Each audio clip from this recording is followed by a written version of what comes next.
When I was at university, I had a quotation written by St. Paul pinned on the door of my study. It read, "Endurance produces character, and character produces hope, and our hope does not disappoint us." All of us have different levels of and capacities for endurance. What is a stroll in the park for one person is something of Herculean proportions to another. The word endurance tends to be associated with activities like running a marathon or swimming the English Channel. It's also associated with the genuinely heroic figures from our nation's past, such as the Antarctic explorers Captain Scott and Sir Ernest Shackleton, or more recently, Renaud Fines. In the course of exploring the great ice masses, these men pushed themselves to the very limits of their physical capabilities. But human endurance is not limited to stretching the mechanics of the body as far as it can go. There are situations in life that require spiritual, psychological, and emotional stamina, equally costly and equally demanding. Before our social movements were restricted a few weeks ago, lots of people were having to put up with very challenging circumstances. Their pre-COVID-19 problems didn't simply go away, as we all became further cocooned in one way or another. Issues remained. I spoke to a man the other day who told me of his friend who finds himself at the end of his mental tether and, to use his words, the walls seem to be closing in on him. There are others too, who are genuinely worried and frightened by what seems to be an endless stream of information via social media and the press, statistics, projections and suppositions as to how the future will pan out. What will happen in week 8 or week 9 or week 12 or next year or the year after? The extent of their endurance is stretched almost to breaking point. There are others as well who, through their jobs or vocations, are simply getting on and shouldering the burdens of others in all sorts of ways.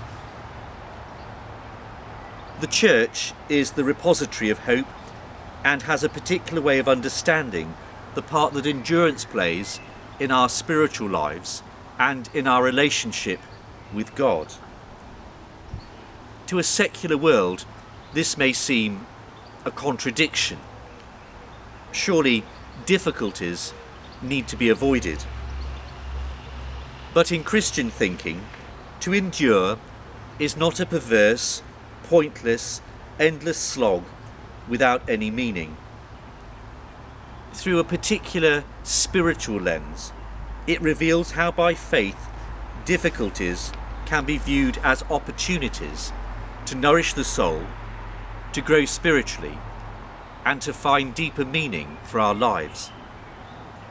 And this doesn't depend upon our own particular predisposition to have a cheery, chirpy outlook on life, or an optimism grounded upon the distractions of manic, frenetic activity. For the Christian, spiritual endurance requires perseverance in prayer, and this leads to the discovery of faith and hope and love. We believe that the demands we experience in life can draw us closer to God.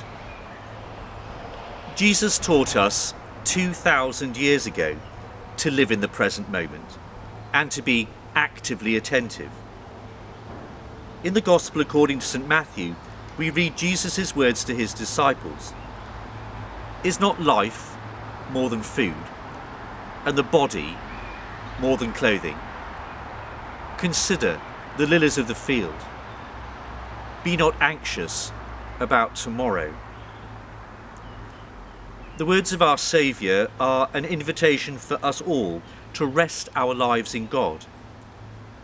Living the faith means drawing upon Jesus and the example he has left us to follow. In the Garden of Gethsemane, Jesus found himself stuck, but he accepted where he was. He did not avoid it, or pretend that it could magically just go away. He stayed where he was, trusted all things to God, and in accepting his circumstances, Jesus overcame them. I wonder, as I say these words, how many people spend hours on end wishing if only things would speed up and change, only to find themselves spiralling into deeper anxiety and disappointment. I have a deep-seated and perpetual concern, as it must be for all at St. Anne's, for those for whom these sacred words of comfort, reassurance and hope seem currently beyond their reach. It may be because they are living on their own at home, or in a block of flats somewhere, or because they are not linked to the internet, or because they have no idea who their parish priest is, or because, for one reason or another, they have never heard the message and teaching of Jesus, or the faith of the Church. It is a simple message. The past is gone. The future has not yet arrived. So stay close to Jesus, and we will find to our happiness that he will give us the courage and the strength to endure.